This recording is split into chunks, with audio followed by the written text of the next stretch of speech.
Right, so we're live on both the channels, and I think we're live on my X or Twitter, as it used to be, whatever it's called these days, as well. I managed to sort that out because that didn't go live on X last time for some reason. Anyway, so today, the topic we're not going to be talking about, because we're going to segue off into something else entirely, which we always do, is the discipline of indifference, how attraction actually works.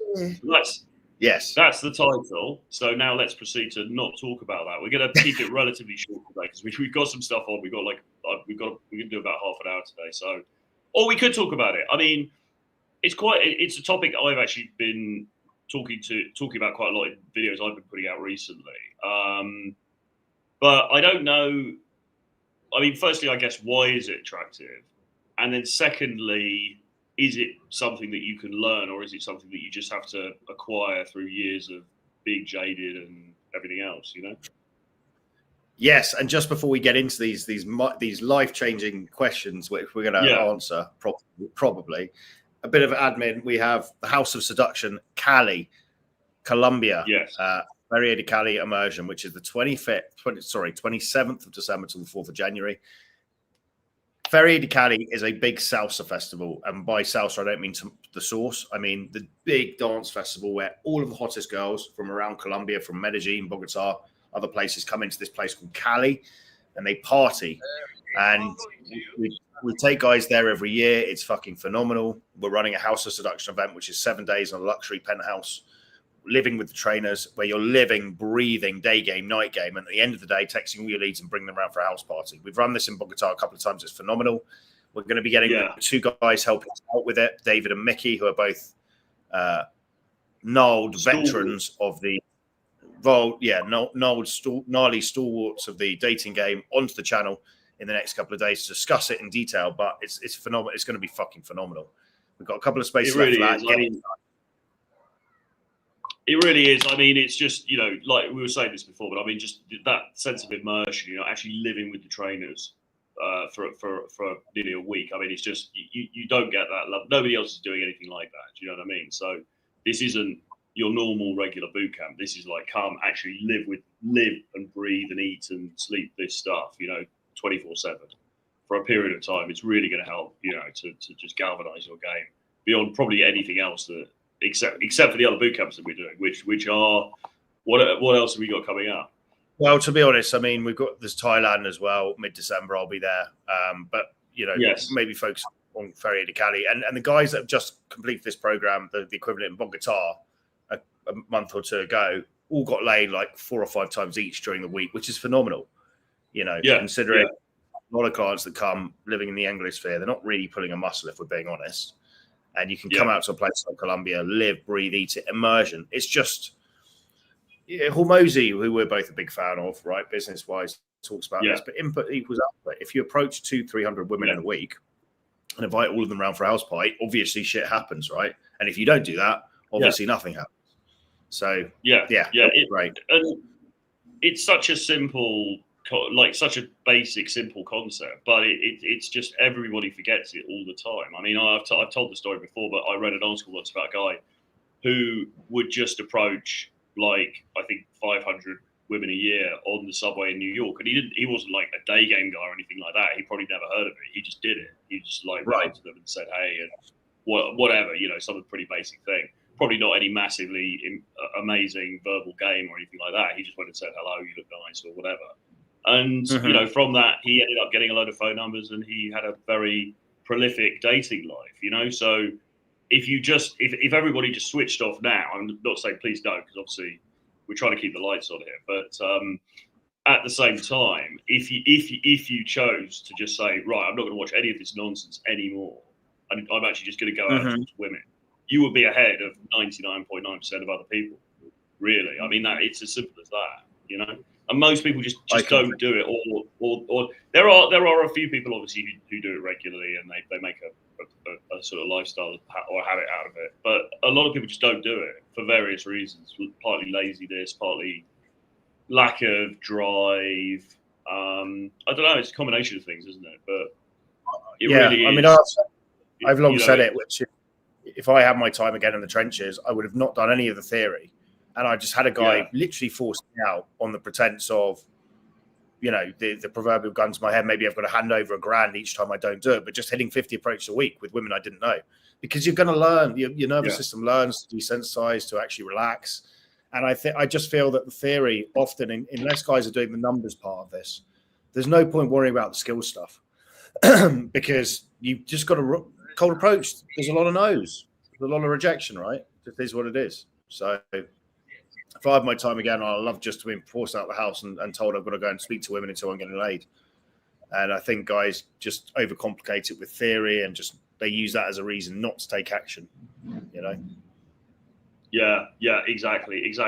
Sorry, I'm just somebody's just messaging me or something. So on the point of this thing about indifference, though, why would we say that that's important? Because I think it is really important, but people are going to be like, well, what are you talking about? Why would indifference? It's counterintuitive, isn't it? That would be a tactic that's worth using. Yeah, in my experience, when we really need, it's so counterintuitive, isn't it? Because we're told to set goals and work towards stuff, but when we need the outcome, the universe has this cool irony. And I'm not sure whether there's a quantum physics perspective to this. It's actually backed up by science, but the way it seems to work with everything is when you need something, you push it away. You're giving out a needy vibe, especially with people. They pick up on it subconsciously, and as soon as you stop giving a fuck, the Mark Manson, you know, the sort of like, I'm not giving a fuck, women reappear like magic, don't they? It's fucking mental. Well, yeah, and funny enough, we were kind of discussing this just before we came on air with the person that you know that well, I don't think you actually met her, but you know who I'm talking about. I've seen her in the flesh. What, at the gym that time, or since?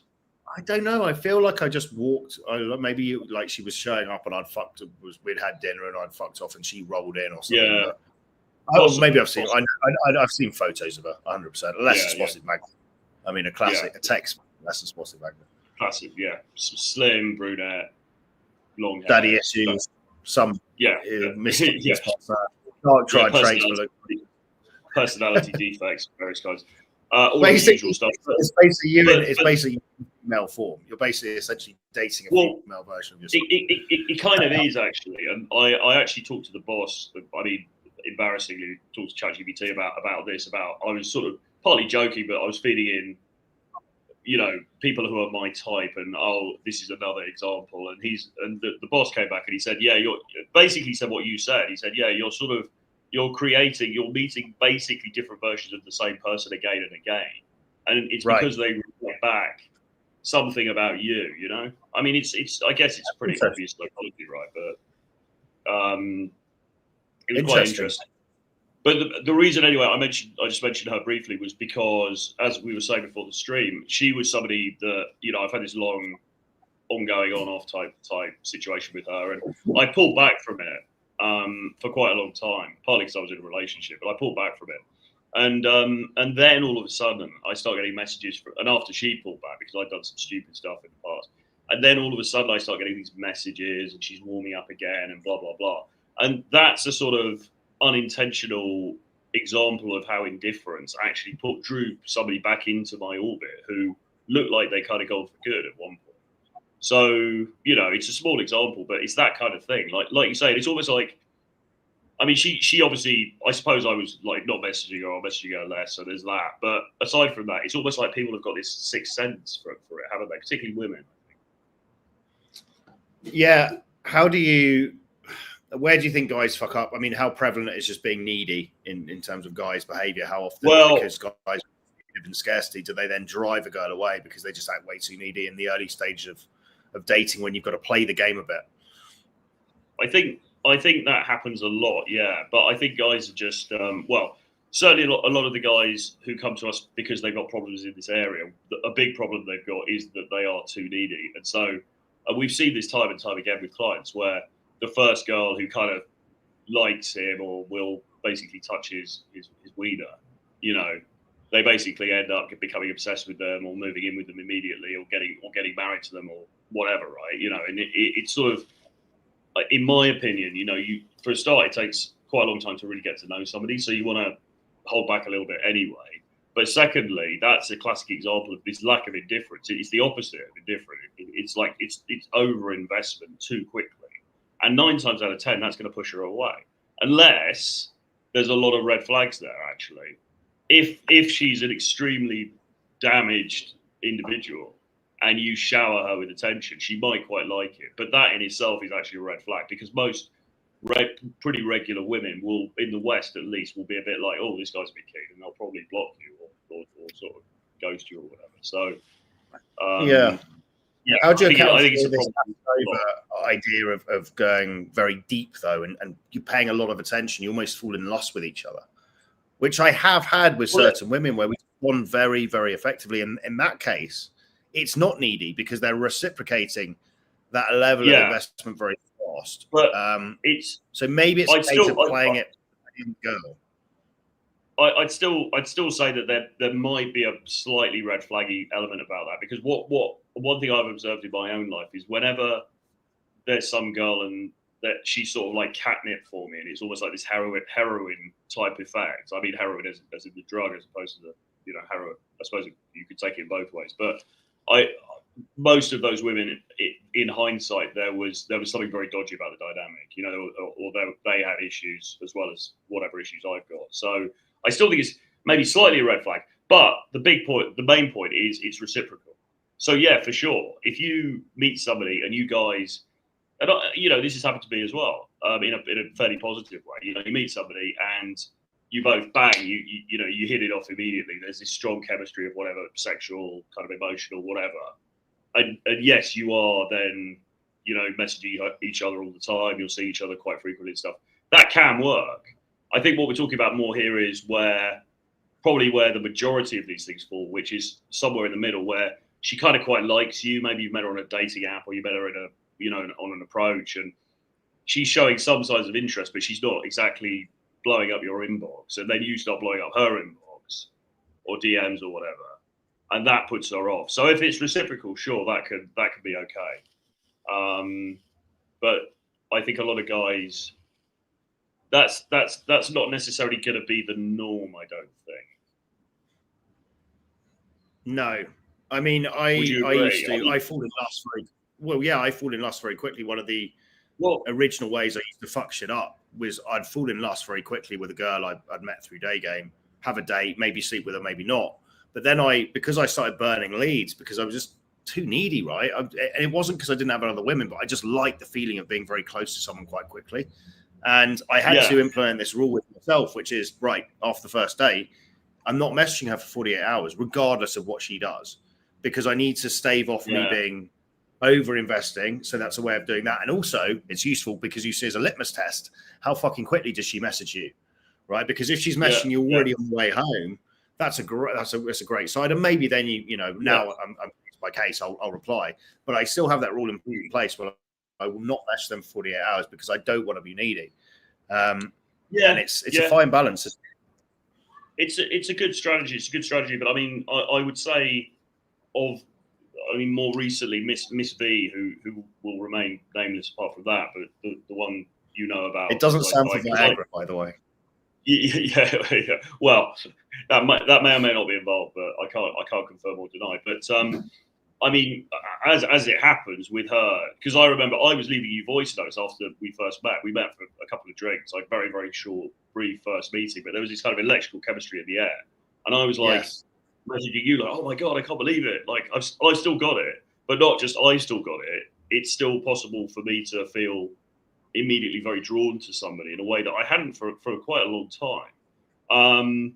But lo and behold, with her, it is actually, as it happens, it's one of those examples of ones where, we are messaging a lot. We are seeing each other quite a lot. I mean, we live in different countries, so not all the time, but, that's one that sort of is more the model that you're talking about, but it is reciprocal. Like other ones, you're right. I would have to be careful.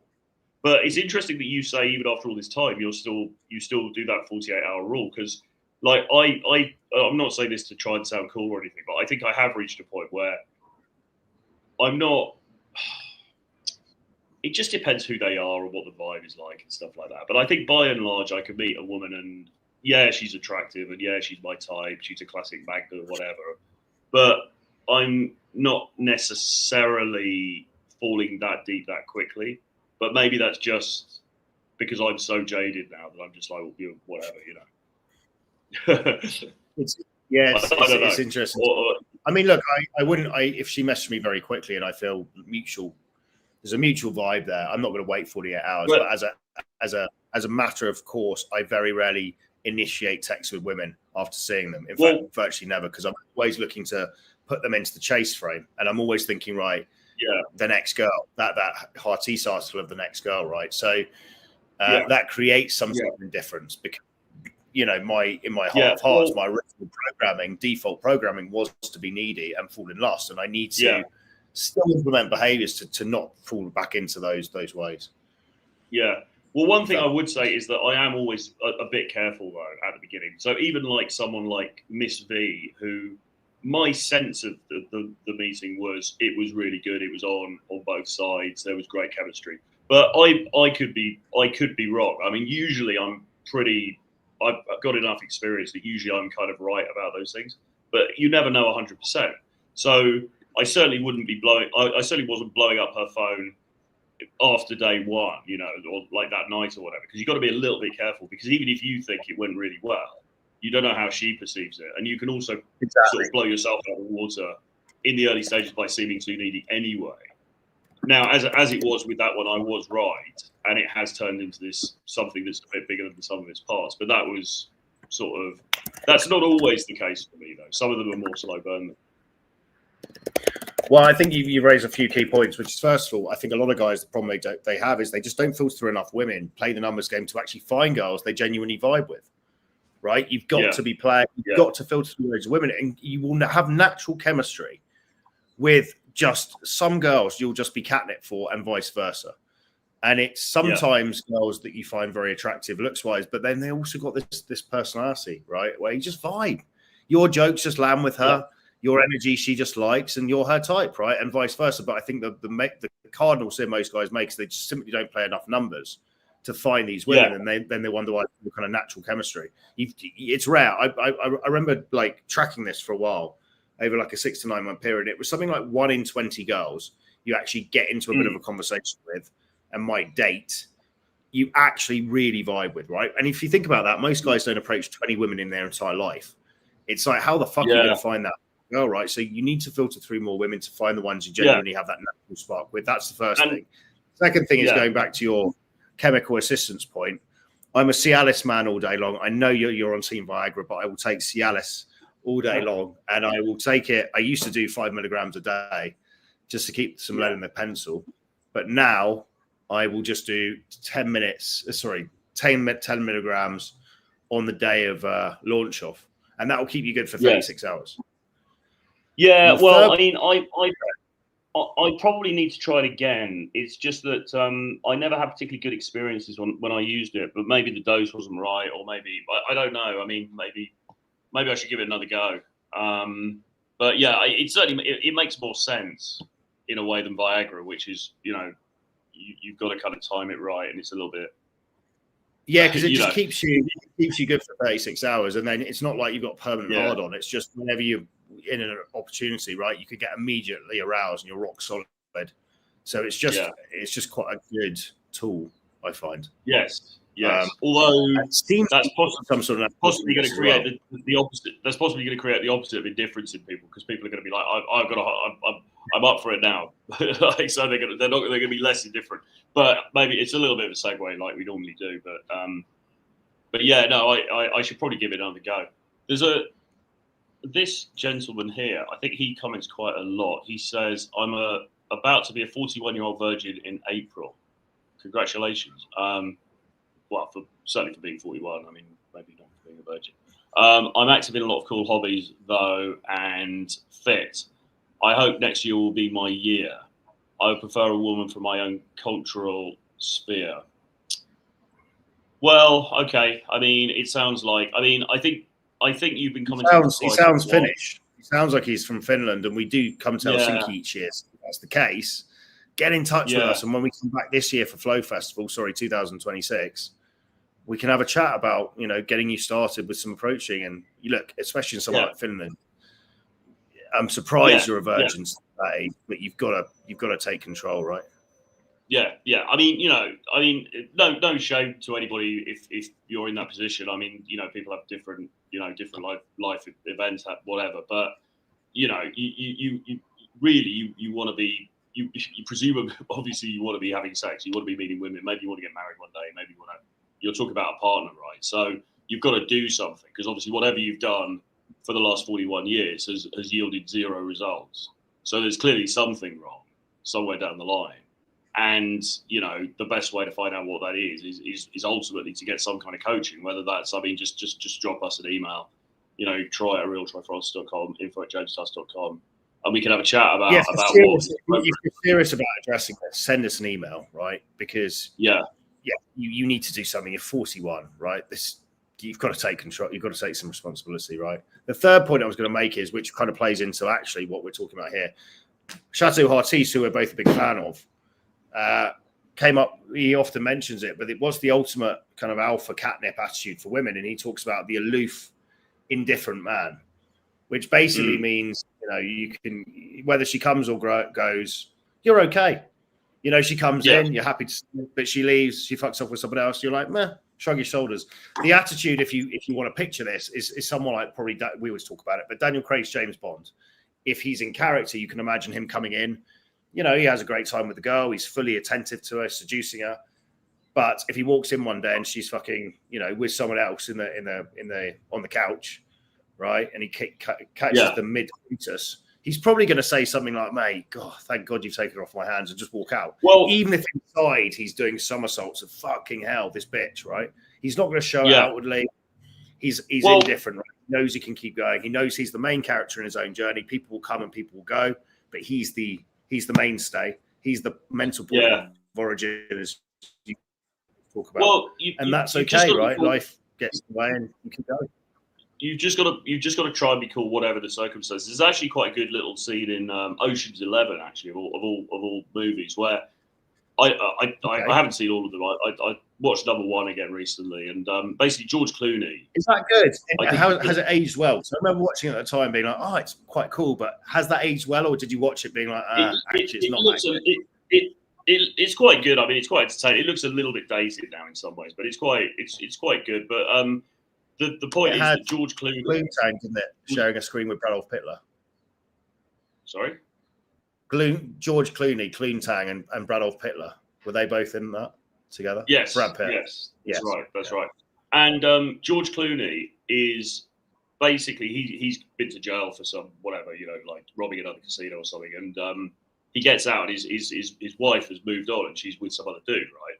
Now, he actually wants to get his wife back. He's still kind of in love with her. But he goes into one of the casinos in Vegas, and she's there, and he has a conversation with her. And then the new guy turns up, and he sits down, and he's like, there's this slightly awkward moment. But Clooney's just like, no discomfort whatsoever. He's just like, oh, I just, just saying hello, good to meet you, and then just kind of walks out. There's no sort of, and that's how you need to be in any situation, I think. Even if the worst thing in the world happens, your girl cheats, and then you're out and about, and then you see her with the dude, and for some reason you're forced into close proximity or whatever.